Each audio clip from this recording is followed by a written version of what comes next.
안녕하세요. 경제 읽어주는 남자 김화석입니다. 반갑습니다. 한국 가계부채에 대해서 IMF도 경고하고요. IIF라는 금융협회죠. 국제금융협회도 지적을 하고 있습니다.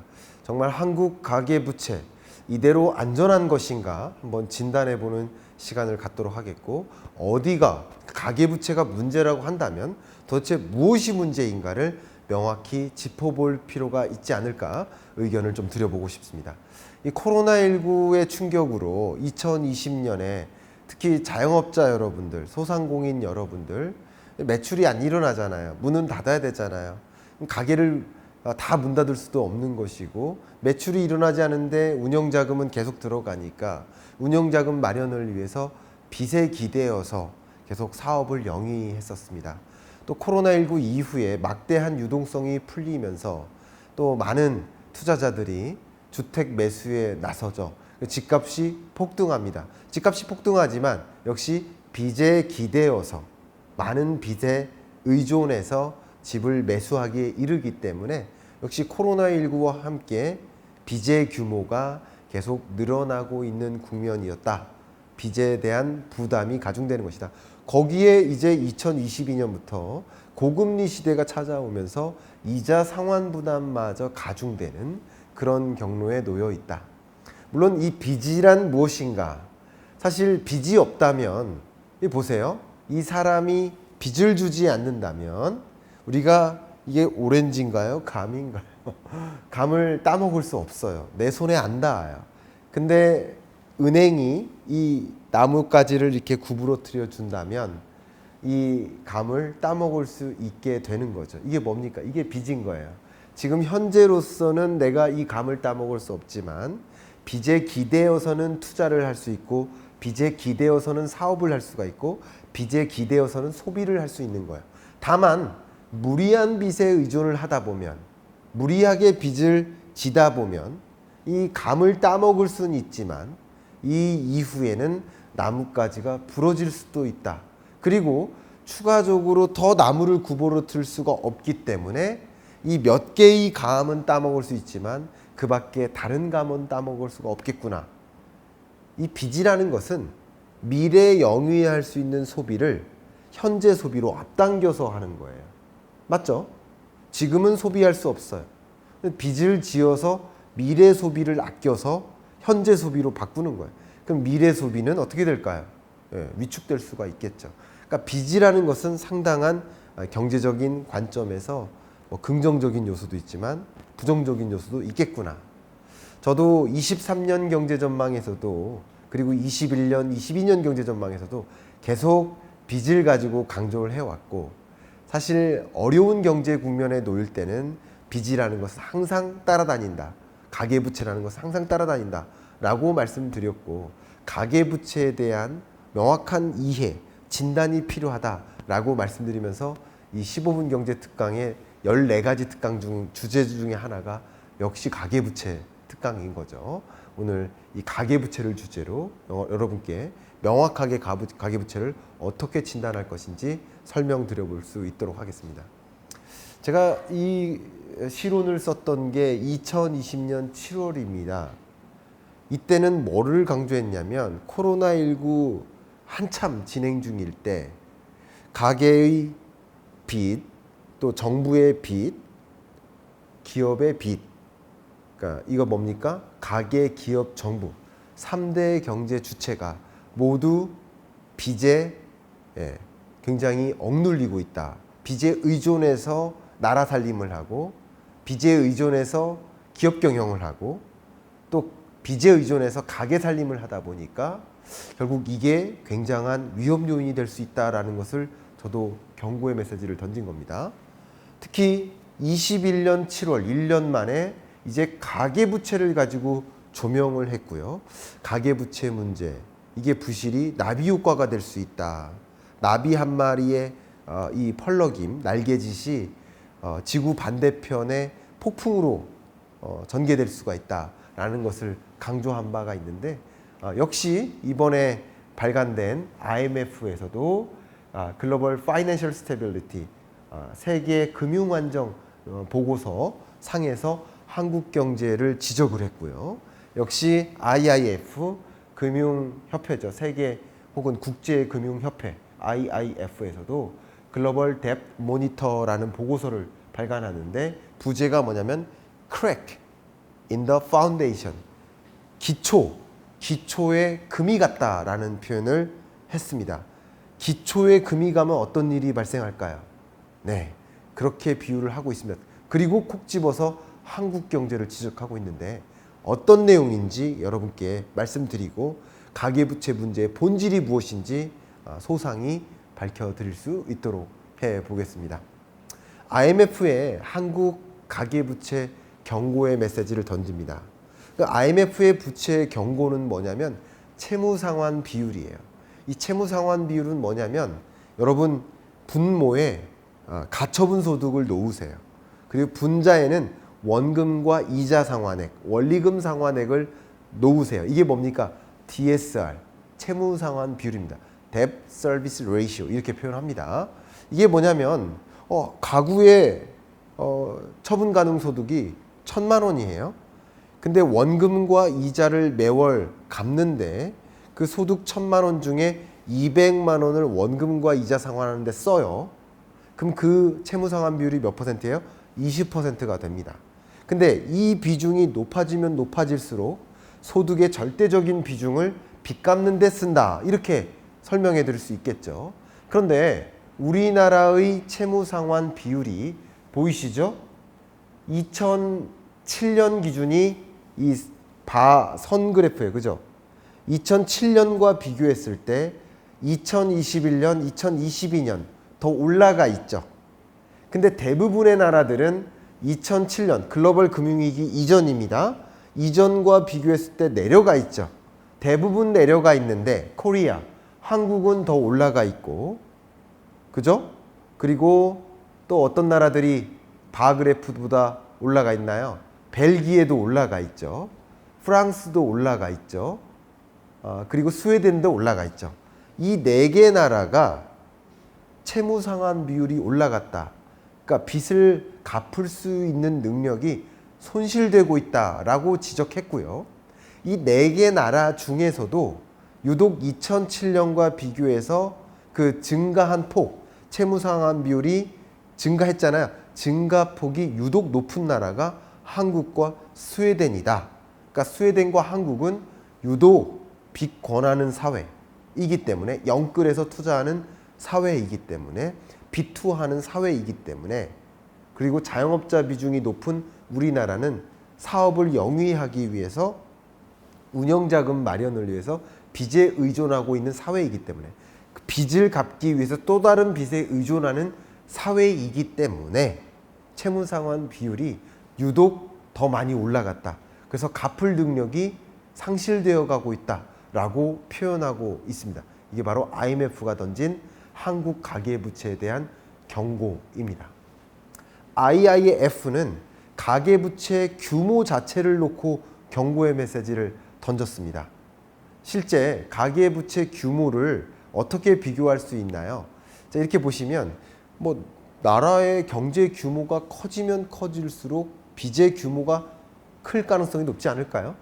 인구가 많으면 많을수록 빚의 규모는 더 많을 수 있지 않을까요? 그런 개연성이 높겠죠. 그러니까 그냥 빚의 규모를 달러로 환산해서 절대적으로 비교하면 안 됩니다. 그럼 어떻게 비교해야 됩니까? 인구 대비 가계부채 규모, GDP, 경제 규모 대비 가계부채 규모 이런 식으로 진단해야 되지 않을까요? 근데 지금 보시는 것처럼 GDP보다 빚의 규모가 더 많은 나라, 그런 많은 나라가 세계에서 하나 있는데 국제금융협회에서 진단하기를 하나 있는데 그 나라가 바로 한국이다라는 거예요. 한국만 그 빚의 규모가 GDP 대비 102.2%다. 2위국이 홍콩인데 홍콩도 95.1%예요. 우리나라만 유독 높다라는 거예요.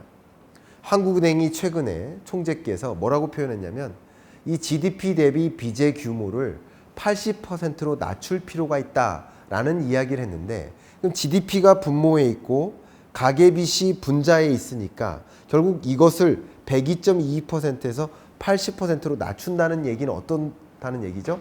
GDP 규모를 빠르게 더 성장시켜야 된다. 더 키워야 된다. 분모가 더 뚱뚱해지면 이 비중이 낮아질 수 있겠죠. 그리고 상대적으로 빚의 규모는 줄여야 되겠죠. 빚의 다이어트가 필요하겠죠.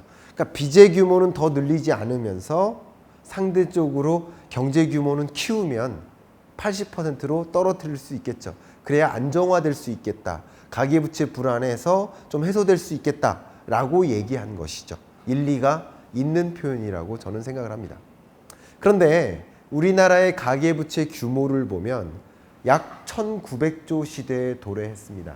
자, 2022년 기준으로 거의 1850조 정도까지 왔고요.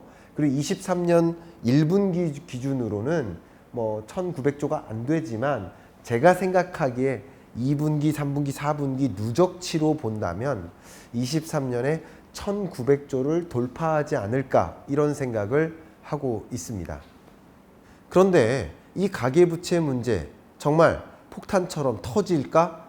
이 터질지 여부를 진단해 봐야 된단 말이죠. 진단해 본다면 가장 대표적인 잣대가 은행 대출금 연체율이에요. 기업 대출 연체율도 가계 대출 연체율도 코로나19 이후에 다소 안정화되는 추세를 보였었죠. 근데 22년 하반기부터 금리가 올라가면서 원금과 이자를 상환하는 능력이 손실되고 연체율이 올라갑니다. 이 연체율이 올라간다는 얘기는 결국 갚지 못하는 빚의 성격이 그 규모가 1900주 중에서 갚지 못하는 빚의 규모가 더 늘어나겠구나라고 생각해 볼 수 있겠죠. 특히 연체가 더 오래되면 100일 정도 지속되면 거의 금융권에서는 받지 못할 빚이야 라고 생각하는 경향성이 높은 그 빚의 규모, 그것을 뭐라고 표현하나요? 그걸 부실채권이라고 하거든요. 그러면 전체 빚 중에서 가계부채 중에서 1900조죠. 1900조 빚 중에서 몇 퍼센트가 부실채권일까? 이것을 판단하는 지표가 부실채권 비율인데요. 기업 부실채권 비율은 다소 하향 안정화되고 있습니다. 근데 부실채권 비율이 올라가고 있는 이유는 가계부실채권 비율이 올라가서예요. 그러니까 22년 초까지만 해도 가계부실채권 비율이 다소 안정화되다가 22년 초부터 어떻게 됩니까? 반등하죠. 그리고 23년 초에 더 크게 뚜렷하게 반등하죠. 결국은 은행권 입장에서, 금융권 입장에서 이제 받지 못할 빚의 성격이 늘어나는구나라고 판단하는 것이고, 그러면 갚지 못할 빚이 생기면 생길수록 그게 금융부실로도 전이되는 것이죠. 이 부분은 위협적이다 저는 생각을 하고 있습니다. 물론 1900조 원에 해당되는 전체 가계부채 문제가 폭탄이 터지듯이 터지는 것이 아니라 일부 부실채권, 보시는 것처럼 0.23% 정도에 해당하는 이 부실채권 문제는 0.23%, 1900조 원 중에 0.23%에 해당되는 가계부채 문제는 발생할 수 있겠구나 라는 생각을 저는 하고 있습니다. 그러면 어떤 가계부채가 정말 터질까? 이걸 좀 따져봐야 되지 않을까요? 실제 보시는 것처럼 전체 부실채권 규모가 22년까지 좀 안정화되다가 23년 1분기부터 다소 반등하는 모습이 있죠. 근데 이 전체 부실채권 규모가 대략 뭐 10조 원 정도 된다고 한다면 그 중에 가계부실채권이 차지하는 그 비중이 점차 늘어나서 20%까지 가까워졌어요. 그러면 우리나라의 기업 부실채권, 가계 부실채권, 신용카드 부실채권까지 합해서 대략 한 10조 원 정도 해당되는 부실채권 규모가 있는데 이 중에서 가계 부실채권이 20%를 차지한다. 이렇게 생각해 보면 뭐 상당한 금융부실로 연결될 개연성이 있지 않겠구나라는 것을 생각해 볼 수 있을 것 같아요. 그러면 지금부터 가계부채 문제 어디서 터질까? 무엇이 가계부채 문제의 본질일까? 이 부분을 좀 생각해 볼 필요가 있습니다. 가계부채 폭탄 터질까? 제가 이 가계부채 폭탄 터질까를 판단할 때, 이 부실 문제를 진단할 때 많이 판단하는 지표가 취약차주 비중입니다. 취약차주의 정의를 말씀드릴게요. 다중채무자라는 개념이 있어요. 다중채무자는 말 그대로 3건 이상의 채무를 가지고 있다. 그럼 다중채무자예요. 주택담보대출도 있고 또 신용대출도 있고 카드대출도 있다. 그러면 다중채무자예요. 그리고 저신용등급이 있습니다. 신용등급을 1등급부터 10등급까지 나열했을 때 7, 8, 9, 10등급을 저신용등급이라고 합니다. 또 저소득등급이라고 있어요. 개념을 정리하는 겁니다. 1분위부터 10분위까지 등급을 나열합니다. 그러면 하위 1, 2, 3분위 소득등급, 저소득계층이라고 볼 수 있겠죠. 그들, 그러니까 굳이 따지면 예를 들어서 2천만 가구 중에 하위 30% 정도 이들을 저소득 등급이라고 볼 수 있겠습니다. 저소득계층. 자, 그러면 이 취약차주의 정의는 뭐냐면 다중채무자이면서 저신용 등급이거나 혹은 다중채무자이면서 저소득계층이면 취약차주예요. 그러면 이 전체 1,900조 원에 해당하는 가계부채 규모에서 취약차주가 짊어진 빚은 얼마나 되나? 그 빚의 규모는 보시는 것처럼 5.0% 정도 됩니다. 그리고 가계부채를 짊어진 가구가 있을 거 아니에요. 대략 2천만 가구 중에 1,100만 정도 가구가 빚에 의존하고 있습니다. 그 중에 그러니까 빚을 지고 있는 그 가구 중에 취약차주는 몇 퍼센트 되나? 6.3%예요. 자, 그러면 단순하게 이 그래프로 본다면 취약차주의 비중이 사람 수로 따지면, 차주 수로 따지면 더 높고 금액 기준으로 보면 더 낮다는 얘기는 취약차주가 짊어진 빚의 규모는 취약차주가 아닌 차주가 진 빚의 규모보다 가구당 빚의 규모가 작다는 것을 뜻하죠. 이해가죠? 쉽게 말하면 이런 겁니다. 고소득층은 1억, 2억씩 빚을 지는 거고 그리고 저소득계층은 뭐 1,000만 원, 2천만 원 빚을 지는 거예요. 이 빚의 의미는 뭘까요? 생계비 마련을 위한 또 원금 이자 상환을 위한 빚을 갚기 위한 또 다른 빚 이런 성격이 강하다는 거예요. 그렇기 때문에 더 부실하다라고 설명드릴 수 있고 22년 3분기 들어서 21년보다 22년 3분기 들어서 취약차주 비중이 다소 늘어나는 것을 생각해 보면 가계부채 문제 좀 위험하다. 취약차주의 빚이 좀 위험하다. 이렇게 생각해 볼 수 있는데 누가 특히 취약차주일까를 한번 생각해 볼 필요가 있겠습니다. 실제 가계부채 건전성을 판단해 볼 때 고소득층이 지고 있는 그 빚의 규모를 보면 절대적으로 높죠. 전체 빚 중에 63%예요. 그리고 중소득층이 지고 있는 빚의 규모가 대략 25%입니다. 그러면 중고소득층이 지고 있는 빚의 규모는 거의 90%예요. 그러니까 전체 1,900조의 빚이 위험한 게 아니라 저소득층의 빚이 위험하다라는 것을 말씀드리겠고 역시 신용 등급들로 봐도 마찬가지예요. 고신용 등급이나 중신용 등급이 지고 있는 빚의 규모는 거의 97% 가깝습니다. 그러니까 3%의 신용도, 저신용 등급이 지고 있는 빚이 위험한 거예요. 근데 최근 들어서 전 금융권의 연체율이 늘어나죠. 은행권의 연체율도 늘어나고 비은행 금융기관의 연체율도 늘어납니다. 이런 현상들을 보면 가계부채 문제 될 수 있겠구나. 그러나 그 문제는 아마도 취약계층, 취약차주의 빚일 가능성이 높겠구나라는 것을 판단해 볼 수 있는데 그 가계부채 문제의 본질을 좀 더 헤아려 볼 수 있도록 하겠습니다. 앞서 말씀드렸던 채무상환 비율, 이 개념 기억하시죠? 이 채무상환 비율이 40%를 넘으면 고위험군으로 분류를 합니다.